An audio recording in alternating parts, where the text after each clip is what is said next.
Let's talk about how to raise a confident child. I know some people have asked me to talk about this, but I feel like this is an important stuff because a lot of parents want to raise confident children. So I'm going to share some tips with you. You know how people say that you cannot pour from an empty cup, or they say you cannot give what you don't have. That's what confidence is. You cannot raise a child who is confident without you having some level of confidence.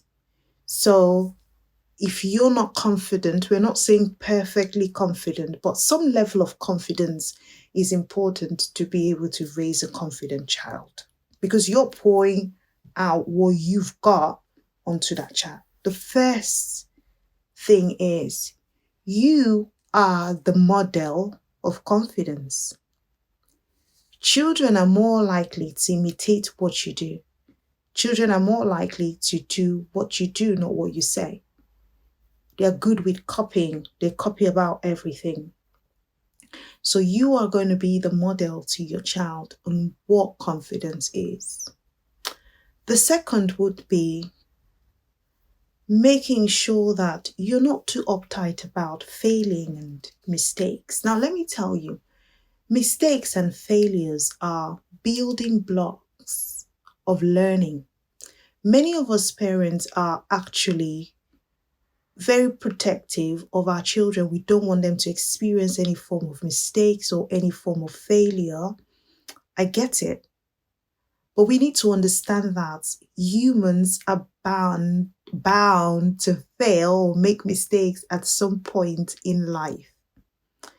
So with making mistakes and with failure, when your child makes a mistake and fails at something, that is an opportunity for you to educate them. Now, let me tell you what I mean.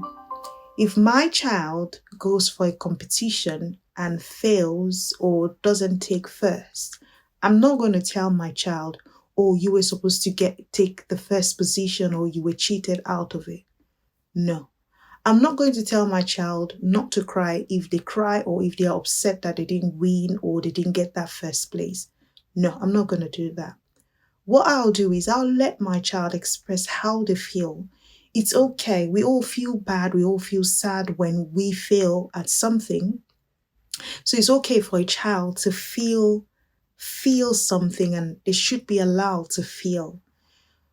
But when you find that, okay, you're upset about the situation, at that point, what I'll be doing is asking, what what have you learned in this experience?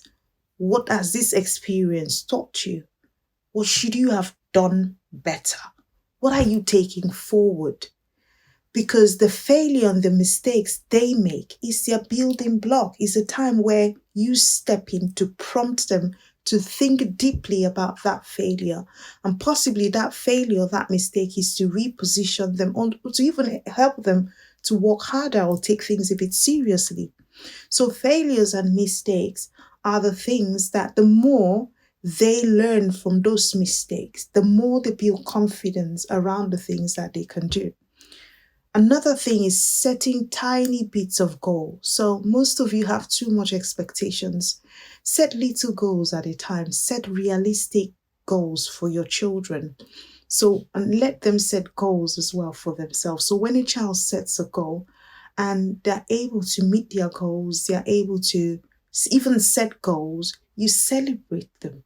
You celebrate them, celebrate your children for being able to set goals, for being able to meet their goals. Even if the goal is, okay, by the time I turn 5, I should be able to brush my teeth. I'm just using as an example.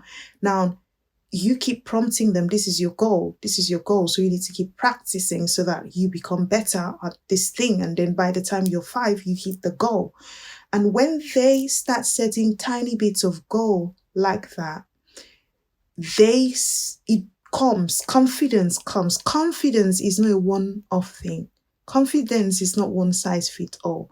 Confidence is ongoing. It's It's not something that you do once and say, okay, I've talked my child into confidence and leave it. No, it's something that you have to keep at it.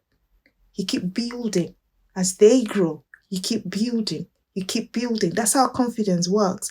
You cannot have a confident child just by saying, oh, I want you to be confident. It doesn't work that way. I mean, this is a broad topic. I'm always hardly able to do more than 3 minutes video, but I'm going to break it down. So there's going to be a part 2.